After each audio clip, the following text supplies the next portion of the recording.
పేరు సత్యనారాయణ. నేను బిఎస్ఎన్ఎల్‌లో లైన్ మ్యాన్‌గా ఉద్యోగం చేస్తూ ఉంటాను. ఈ పిరమిడ్ కట్టినప్పుడు ఓపెన్ అప్పుడు లేను. సంక్రాంతి పండుగ అవుతాకి ఇంటికెళ్ళిపోయాను. వచ్చిన తర్వాత అసలు ఏంటో చూద్దామని వచ్చాను. ఇక్కడ అడిగితే ఇట్లా ధ్యానం చేసుకోవచ్చు అది అని చెప్పారు. ఇక్కడ ఒక కుర్రాడు ఉంటే అతను చెప్పాడు. సర్లే అని ధ్యానం చేయడం అసలు ఏంటని వివరం తెలుసుకుందామని అడిగితే క్యాసెట్లు వేసి చూపించాడు. ధ్యానం ఎలా చేయాలో ఏంటో క్యాసెట్ వేసి చూపించాడు.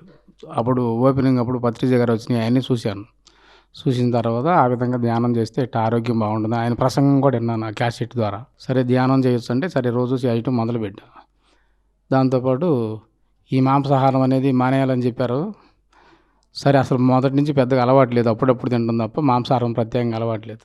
ఇంకా ఆయన చెప్పిన తర్వాత అసలు పూర్తిగా మానేసేసాము. ధ్యానం చేస్తూ రోజు పగలు రాత్రి పిరమిడ్ ఖాళీ టైం అప్పుడల్లా డ్యూటీ చేసుకుంటూ ఎక్కడ ఖాళీ దొరికినా వచ్చి పిరమిడ్లో కూర్చోవడం ధ్యానం చేస్తూ ఉంటూ ఒక మన 7 పిరమిడ్ శ్రీనివాస్ గారు ఏలూరు ఆయన ఒక మాట చెప్పాడు. ఆ డ్యూటీ చేస్తుండగా ఇక్కడికి వచ్చాడు, ఏదో క్లాస్ సందర్భంగా చెప్పడానికి వచ్చి పరిచయం అయిన తర్వాత ఒక చిన్న మాట చెప్పాడు. నీకు ఏదైనా క్రిటికల్ ప్రాబ్లం వచ్చినప్పుడు ముందు డ్యూటీయా ధ్యానం అంటే డ్యూటీ కన్నా అన్నిటికన్నా ముందు ధ్యానానికే ప్రిఫరెన్స్ ఇవ్వు. అట ఏదన్నా సమస్య వచ్చినప్పుడు దానికి వెళ్ళాలా ముందు దీనికి వెళ్ళాలి అన్నప్పుడు ముందు ఫస్ట్ అవకాశం ధ్యానానికి ఇవ్వు, తర్వాత అవకాశం నీ వ్యక్తిగత సమస్యలు పనులకు ఇవ్వు అని చెప్పేసి అన్నాడు. సరే ఆ విధంగా నేను ఫాలో అవుతూ చేస్తూ ఉండటం తర్వాత ధ్యానం వలన శ్వాస మీద ధ్యాస పెట్టి ధ్యానం వలన ఆరోగ్యం చమకవుతుంది, మన నిద్ర పడుతుంది, ప్రశాంతంగా ఉంటుంది అని చెప్తూ ఉంటే దాన్ని ఎంతవరకు కరెక్ట్ అని చెప్పి నేను కూడా డ్యూటీ పరంగా నేను ఫాల్ట్ల మీద వెళ్ళినప్పుడు ఒక్కోసారి ఎక్కువ సమస్యలుగా ఒక ఫాల్ట్ క్లారిటీగా తొందరగా అయ్యేది కాదు. నేను వెళ్ళినప్పుడు ఈ బాగా ధ్యానం చేస్తూ వెళ్ళినప్పుడు సరే ఇక్కడ చూద్దాము అని ఎందుకు అనిపించేది. అక్కడ చూడంగానే వెంటనే 2-3 గంటల పాటు నా ఫాల్ట్ కూడా అరగంట పావు గంటలు అయిపోయేది. సరే భలే అసలు ఎందుకు అనిపించేదో నాకు తెలిసేది కాదు. అసలు వాస్తవంగా అక్కడ చూడాల్సిన సమస్య కాకపోయినా ఎందుకు చూద్దాం అనిపించి అక్కడ చూస్తే వర్క్లో కూడా చాలా ఈజీగా అయిపోయేది నాకు వర్క్. ఎందుకు అప్పుడు అనిపించిన తర్వాత ఎరుగుతూ ఉండాలని చెప్తా ఉండేవాళ్ళు. సరే ఎరుక పెంచుకోవడం ఎలాగని మాస్టర్లో చెప్తా ఉండేవాళ్ళు. సరే ఇది ఇట్లా వర్క్లో చాలా అంటే ఎక్కువ పని చేయకపోయినా తొందరగా ఫాల్ట్ రెక్టిఫై చేసే అవకాశం కలిగింది. ధ్యానం మహత్యమని అనిపించింది. సరే ధ్యానం చేస్తుండగా మన సంకల్పాలు ఏదనుకున్నా అవుతుంది, చేస్తుంది అని చెబుతానేవాళ్ళు. కొద్ది రోజుల తర్వాత ఏమైందంటే అంతకుముందే మా నాన్నగారికి పెరాలసిస్ స్ట్రోక్ వచ్చి బెడ్ మీద ఉండి 6 నెలలు 7 నెలలు ఇదే చనిపోయాడు. అప్పుడు ధ్యానంలోకి రానప్పుడు ఏమైందంటే అప్పుడు ఫైనాన్స్ పరంగా ఆ డబ్బులకి అప్పు చేయాల్సి వచ్చింది కదా, చేస్తాం కదా సహజంగా. అప్పుడు తర్వాత ధ్యానంలోకి వచ్చిన తర్వాత ఒక 4 సంవత్సరాలు 5 సంవత్సరాలు అయిపోయిన తర్వాత మా అమ్మగారి గురించి నేను ఒకటి అనుకున్నా. ధ్యానంలో సంకల్పం పెట్టుకో బాగుంటుందని అన్నారు. అనుకున్నప్పుడు ఏం జరిగిందంటే మా అమ్మగారికి కూడా ఒక 5 ఏళ్ళు అయిపోయిన తర్వాత పెరాలసిస్ స్ట్రోక్ వచ్చి ఉంటే ఇబ్బందిగా ఉంది. సరే మనిషిని పెట్టి పని చేపిస్తున్నాం. సరే అప్పుడు మా అమ్మగారు అప్పుడు మా అమ్మగారికి ఇదైనప్పుడు డబ్బులు నా సొంత డబ్బులే కావాలి, సొంత డబ్బులతోనే చేసుకోవాలి అనే సంకల్పం పెట్టుకుని చేశాయి. అన్ని దానాల కన్నా జ్ఞానదానం మిన్న. పిఎంసి నిరంతర మహాజ్ఞాన యజ్ఞానికి మీ వంతు సహకారం అందించండి. The PMC trust Google pay phone pay number 8977009932. అంటే ఇది అసలు ధ్యానంలో అంటున్నారు కదా, ఇది ఎలా జరుగుతుంది పాసిబిలిటీ అని. అప్పుడు ఏం జరిగింది, జనవరి 26వ తారీఖు ఆ ప్రాంతంలో మా అమ్మగారికి సీరియస్ అని అన్నారు. నేను ఇక్కడ ఫాల్ట్ మీద చేసి ఏంటి సీరియస్ అన్నారు, 1వ తారీఖు అయితే మనకు జీతం వస్తుంది, డబ్బులు ఉంటాయి, ఎలా చేయాలి, నేను ధ్యానంలో ఎట్లా అనుకున్నాను, ఇది ఎట్లా రివర్స్ అవుతుందని మా మేనగాళ్ళు ఉంటే ఫోన్ చేసింది. అయిపోయింది వచ్చేసేయండి మీరు బయలుదేరని.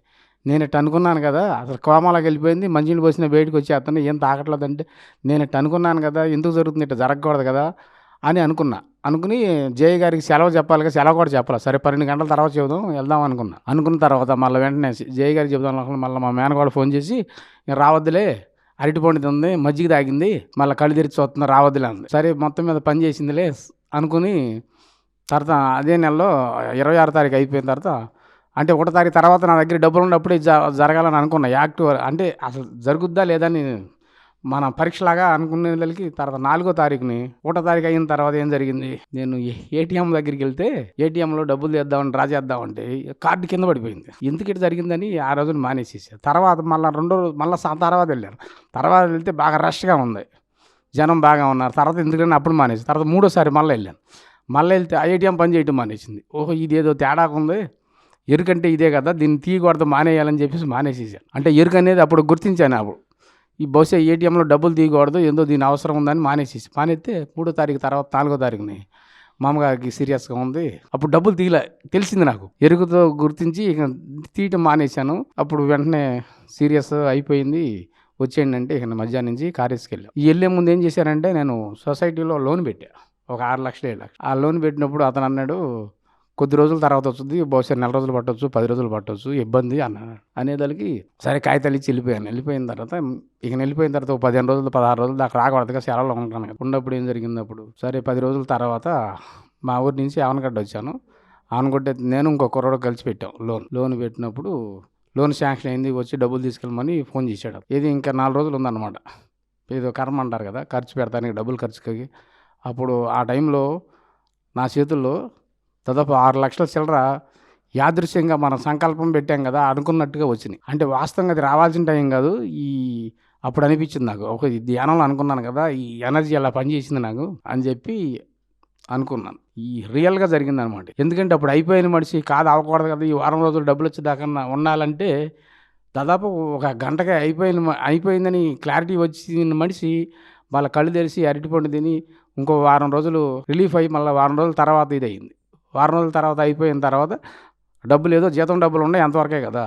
అదే టైంలో కొన్ని లక్షల రూపాయలు నా చేతుల్లోకి వచ్చినాయి. మళ్ళీ అంటే అట్లా అనుకోవడం వలన చాలా ఆశ్చర్యంగా ఉంది నాకే. వాస్తవంగా రాదనుకుంది వచ్చింది అనమాట. అప్పుడు హ్యాపీగా ఇదంతా ధ్యాన మహత్యం అని చెప్పి నేను దృఢంగా నమ్మి ఇంకా అందరితో చెప్పడం, ఇంకా సిన్సియర్గా ధ్యానాన్ని పూర్తిగా నమ్ముకోవడం చేస్తూ ఉంటాం. అట్లాగే ఈ ప్రచారానికి వెళ్తా సందర్భంగా ఒకసారి డిపార్ట్మెంట్ పరంగా ఆదివారం నాడు ర్యాలీకి వెళ్తే యాదృశ్యంగా ఎక్స్చేంజ్లో ఫైర్ యాక్సిడెంట్ అయింది. ఆఫీస్ తాళాలు నా చేతుల్లో. ఇక్కడి నుంచి దాదాపు 15-20 కిలోమీటర్ల దూరం మల్లవల్లి ర్యాలీకి వెళ్ళాం. తాళాలు ఉన్నాయి, ఆఫీసులో కాలిపోతుంది. ఆదివారం కదా, ఇక్కడ లోకల్గా నేను ఉంటాను, జేఈ గారు నూజివీడులో ఉంటారు, ఇంకో ఆయన విజయవాడ చుట్టుపక్కల ఉంటారు కదా, వాళ్ళందరూ ఫోన్ చేసి నువ్వు ఎక్కడ ఉండవు, ఆఫీసు కాలిపోతుందంట, అర్జెంటుగా వచ్చేసేయండి అని అంటే అప్పుడు అనుకున్నా. గేట్ తాళం వేసేసి ఉంది. మనకి పిరమిడ్లో పనిచేసే రాంబాబుని తీసుకుని గబాల్ని టీవీఎస్ బండి వేసుకుని వస్తూ ఒకటి అనుకున్నా, నేను వచ్చేసరికి వాళ్ళు ఎవరు రాకూడదు, నేను ముందెళ్ళి తాళం తీయాలి. మళ్ళీ క్రిటికల్ పాయింట్ డ్యూటీ ఒక రకంగా ఆదివారమైన తాళం నా చేతుల్లో ఉంది కదా, బయటికి వెళ్ళకూడదు కదా అనే ఉద్దేశంతో అనుకున్న తర్వాత వచ్చేసిన తర్వాత ఖచ్చితంగా తాళం తీసేసాను. ఇక్కడ జనాలు చుట్టుముట్టి ఉన్నారు. 2 రూముల్లో పెద్ద పెద్ద మంటలు వస్తున్నాయి.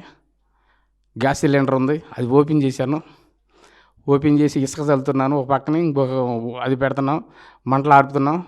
వెనకాల ఒక ఆయన షూటింగ్ తీసాడు నన్ను, నేను టార్పటం ఇది అక్కడేమో పేలిపోతున్నాయి. ఇంట్లో నేను పోలీస్ స్టేషన్ ఫోన్ చేసాం, ఫైర్ బండి రమ్మని. పోలీసు వాళ్ళు వచ్చారు, ఫైర్ బండి వచ్చింది, కరెంట్ వాళ్ళు వచ్చారు. నేను వచ్చిన తర్వాత వచ్చిన పావు గంటకి 20 నిమిషాలకి వెనకాల మా జేఈ గారు వచ్చి, విజయవాడ నుంచి అదే నూజివీడు నుంచి గన్నవరం నుంచి జేఈ గారు, మళ్ళీ డిఈ గారు వచ్చారు.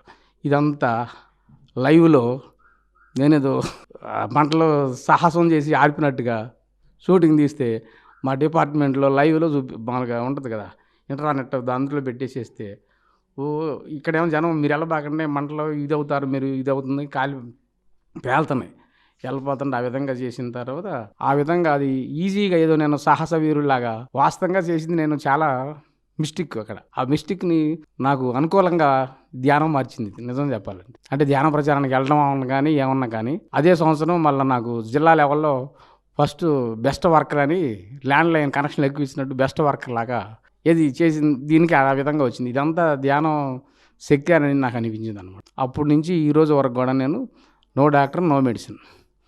చిన్న చిన్న సమస్యలు వచ్చినాయి, ఏది జ్వరం జలుబు వచ్చినప్పుడు కూడా ధ్యానం చేయడం, పిరమిడ్ కింద కూర్చోవడం, పిల్లో పిరమిడ్ ఉంది, ప్లస్ కళ్ళకు పెట్టుకునే పిరమిడ్ ఉంది, అవన్నీ పెట్టుకుని ధ్యానం ఒక రోజు అయినా 2 రోజులైనా బిళ్ళ వేసుకోకుండా ఆ రోజు నుంచి ఈ రోజు వరకు నో డాక్టర్ నో మెడిసిన్ అలా చేస్తూ ఉన్నాను.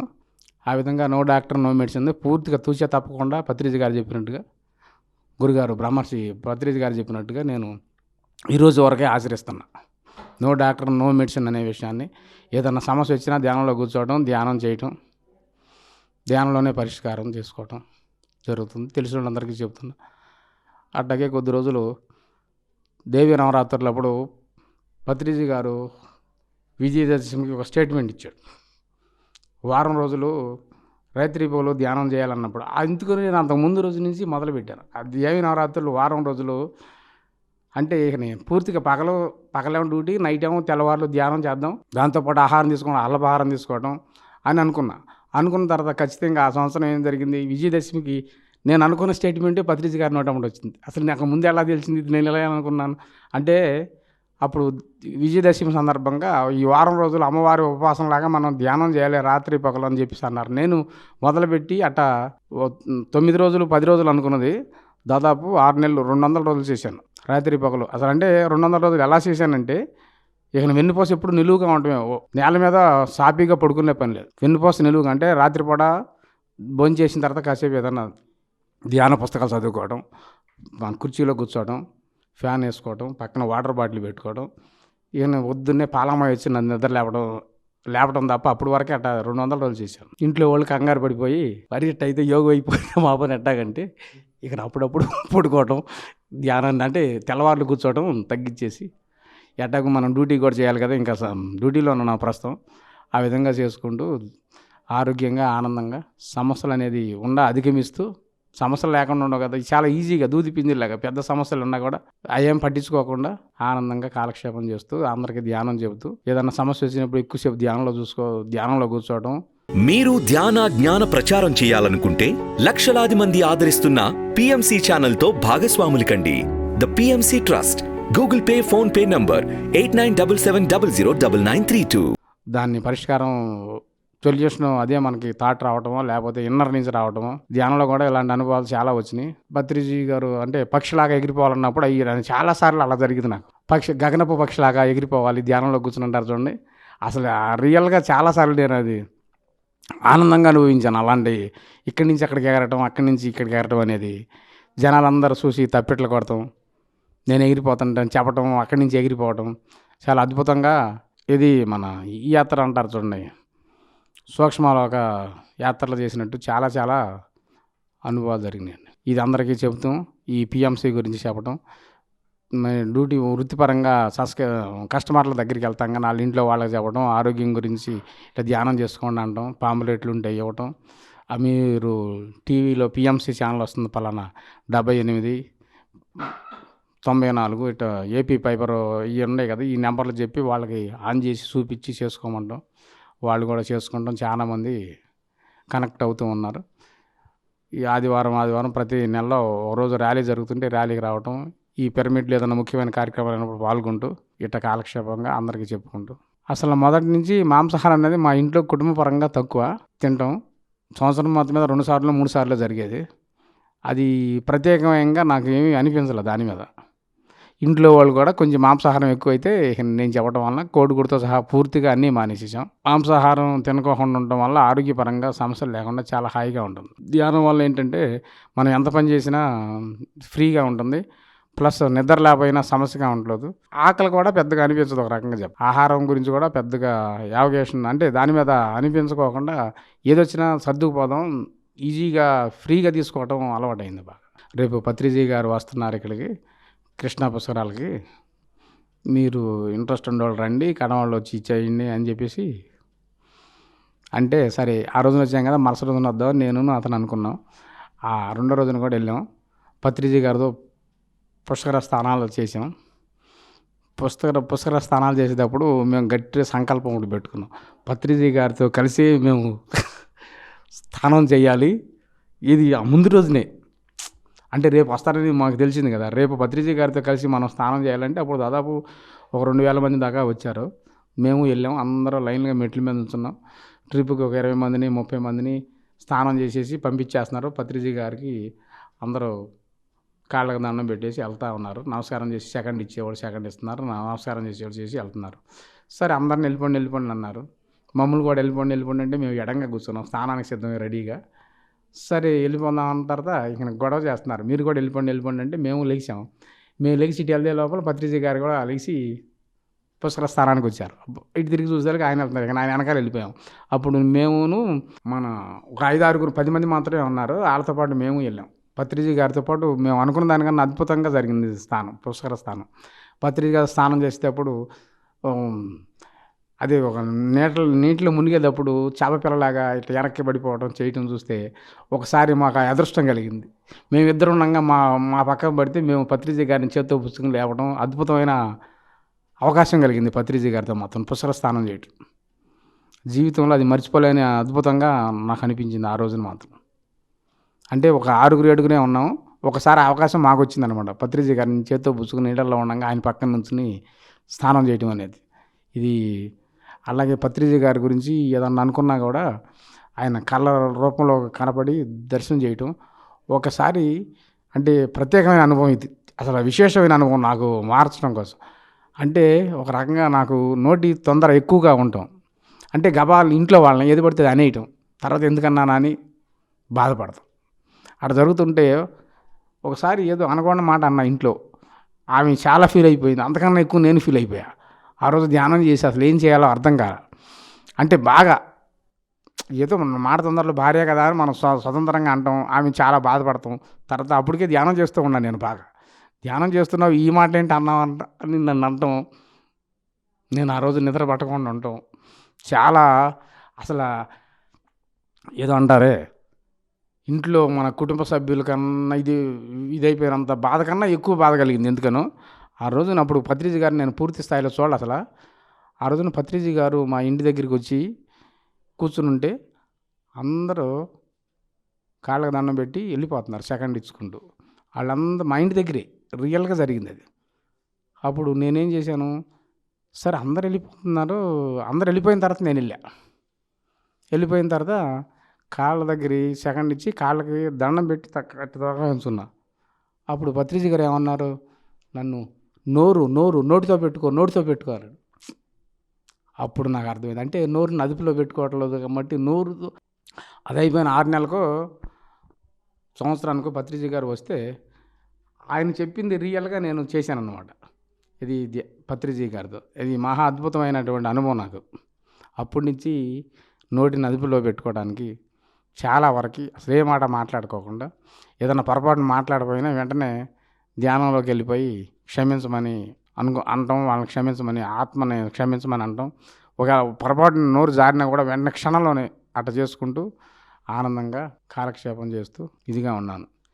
ఈ పిరమిడ్ ద్వారా, ఈ పిఎంసి ఛానల్ ద్వారా నేను చెప్పేది ఏంటంటే, అందరూ ప్రపంచవ్యాప్తంగా ఉన్నటువంటి సోదరులు సోదరీమణులు ఈ పిరమిడ్ ఛానల్ చూసుకుంటూ ఆధ్యాత్మిక ఉన్నతంగా ఎదగాలి. మన సమస్యలను మనమే పరిష్కరించుకునే అవకాశం బ్రహ్మర్షి పితామహ పత్రిజీ గారు కల్పించారు. ఈ మహానుభావుడు అంటే ఈయన జీవించిన కాలంలో మనం ఉండటం ఎంత అదృష్టం అంటే, ఏదో అంటారు దాన్ని, ఆ కాలంలో ఈయనతో పాటు మనం ఉండటం అనేది అద్భుతమైన అవకాశం మనకి ఇచ్చారు. అప్పుడు అట్లాగే కృష్ణుడు టైంలో మనుషులు ఉన్నట్టు, షిరిడి సాయిబాబా టైంలో ఆయన జీవంత యాత్ర చేసినట్టు, రాముడు టైంలో అప్పుడు ఉన్నట్టు, అట్లాగే ఈ బ్రహ్మర్షి పితామహ పత్రిజీ గారి టైంలో మనం జీవించుంటాం, ఆయనతో సహచర్యం చేయటం, ఇది మనం ఎంత అదృష్టం అద్భుతమో. దీన్ని అవకాశాన్ని అందరూ ఉపయోగించుకుంటూ చక్కగా ఆనందంగా కుటుంబపరంగా చక్కగా ధ్యానం చేసుకుంటూ సమస్యలను పరిష్కరించుకుంటూ ఆనందంగా సంతోషంగా ఉంటూ ఈ పిఎంసి ఛానల్ 10 మందికి తెలియపరుస్తూ మీరు చేసుకుని మీరు ఆనందాన్ని తెలియపరుస్తూ ఉండాలని కోరుకుంటూ అలాంటి అవకాశం కల్పించినటువంటి పిఎంసి ఛానల్ వారికి కృతజ్ఞతలు తెలియజేసుకుంటూ బ్రహ్మర్షి పితామహ పత్రిజీకి వందనాలు, శతకోటి వందనాలు సమర్పించుకుంటూ సెలవు తీసుకుంటాం.